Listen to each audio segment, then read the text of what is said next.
നമസ്കാരം. വിഷ്ണു സഹസ്രനാമത്തിൻ്റെ ഫലങ്ങൾ നമുക്കറിയാം.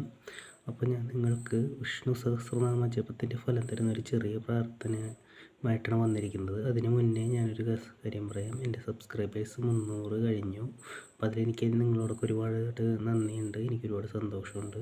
അപ്പോൾ ഇനിയും കാണുന്നവർ ഇത് ഇഷ്ടമായെങ്കിൽ ഒന്ന് സബ്സ്ക്രൈബ് ചെയ്ത് കൂടെ കൂടുക. അപ്പോൾ ഇനിയും നിങ്ങൾക്ക് ഇങ്ങനെയുള്ള വിവരങ്ങൾ കിട്ടും. അപ്പോൾ ഞാൻ തുടങ്ങാൻ പോകുന്നു. അപ്പോൾ വിഷ്ണു സഹസ്രനാമത്തിനെ പറ്റിയുള്ള കാര്യങ്ങളൊക്കെ നിങ്ങൾക്കറിയാം. വിഷ്ണു സഹസ്രനാമ ജപത്തിൻ്റെ കുറച്ച് ഫലങ്ങൾ ഞാൻ ആദ്യമേ പറയാം. അതായത് അത് നമ്മുടെ ജീവിതത്തിൽ ഉയർച്ച, സാമ്പത്തിക അഭിവൃദ്ധി, ഐശ്വര്യം ഇതൊക്കെ കൊണ്ടുവരാനായിട്ട് വളരെയധികം ഇതാണ്. നമ്മൾ ജപിച്ച് കഴിഞ്ഞ് ആദ്യമൊന്നും ഫലം കിട്ടിയില്ലെങ്കിലും നമ്മൾ പതിവായി ചൊല്ലി വരുമ്പോൾ നമുക്കതിൻ്റെ മാറ്റങ്ങൾ അനുഭവിക്കാൻ തുടങ്ങും. നമ്മുടെ ജീവിതത്തിൽ ഐശ്വര്യം വർദ്ധിക്കുന്നതായിട്ടും അല്ലെങ്കിൽ സാമ്പത്തികമായിട്ട് നമ്മൾ ഒരുപാട് ഉയർച്ചയിലെത്തുന്നതായിട്ടൊക്കെ നമുക്ക് അനുഭവത്തിൽ വരും. പിന്നുള്ളത് സന്താനപരമായിട്ടുള്ള എല്ലാ പ്രശ്നങ്ങളും കാണും. മക്കളില്ലാത്തവർക്ക് നല്ല മക്കളുണ്ടാവാനും, മക്കളുള്ളവർക്ക് അവർ സൽഗുണങ്ങളോടെ ഇരിക്കുവാനും അല്ലെങ്കിൽ അവരിൽ നിന്ന് സ്നേഹം കിട്ടുവാനും, മക്കൾ നല്ല വീടിന് നാടിന് നല്ല ഉപകാരമുള്ളവരായി തീരുവാനൊക്കെ വിഷ്ണു സഹസ്രനാമ ജപം നല്ലതാണ്. മക്കൾക്ക് നല്ല ഉയർച്ചയും കിട്ടാനും വളരെയധികം ഗുണം ചെയ്യുന്നതാണ് വിഷ്ണു സഹസ്രനാമ ജപം. പതിവായിട്ട് ജപിക്കുന്ന വ്യക്തിക്കും കുടുംബത്തിനും മരിച്ചുപോയവർക്കും അതിൻ്റെ ഗുണങ്ങളൊക്കെ കിട്ടുന്നതാണ്. അതായത് മരിച്ചു പോയിട്ട് മോക്ഷം കിട്ടാതെ അലയുന്നവരൊക്കെ ഉണ്ടെങ്കിൽ അവർക്ക് മുക്തി കിട്ടാനൊക്കെ വളരെയധികം ഗുണം ചെയ്യും.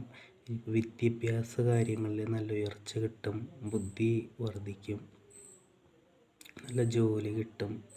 അങ്ങനെയുള്ള കാര്യങ്ങൾക്കൊക്കെ വളരെ ഉന്നതമാണ്. ഇപ്പം വിഷ്ണു സഹസ്രനാമം ജപിക്കുന്നിടത്ത് ലക്ഷ്മി കടാക്ഷം എപ്പോഴും നിലനിൽക്കുമെന്നാണ് പറയുന്നത്. കാരണം വിഷ്ണുവിൻ്റെ അടുത്ത് ലക്ഷ്മി ഉണ്ടാവുമെന്നാണ് പറയുന്നത്. അപ്പോൾ ലക്ഷ്മി കടാക്ഷവും ഇതിൻ്റെ ഫലങ്ങളാണ്. അപ്പോൾ കുടുംബത്തിൽ എപ്പോഴും ഐശ്വര്യവും ഐക്യവും നിലനിൽക്കുന്നതിനൊക്കെ വളരെയധികം ഗുണം ചെയ്യും. പിന്നെ ബുധൻ, വ്യാഴം എന്നീ ഗ്രഹങ്ങളുടെ ദശയോപഹാരമുള്ളവർ ഇത് പതിവായിട്ട് ജപിക്കണം. അപ്പോൾ വിഷ്ണു സഹസ്രനാമം ജപിക്കാൻ എല്ലാവർക്കും സമയം കിട്ടണമെന്നില്ല. അപ്പോൾ ഞാൻ ഈ ഡിസ്ക്രിപ്ഷനിൽ കൊടുത്തിരിക്കുന്ന ഈ സ്തോത്രം, അതായത് ശ്രീരാമൻ ഭഗവാന്റെ ഒരു ശ്ലോകമാണ്. ഇത് നിങ്ങൾ 3 തവണ ദിവസവും ചൊല്ലിക്കഴിഞ്ഞാൽ വിഷ്ണു സഹസ്രനാമ ജപത്തിൻ്റെ ഫലം കിട്ടും.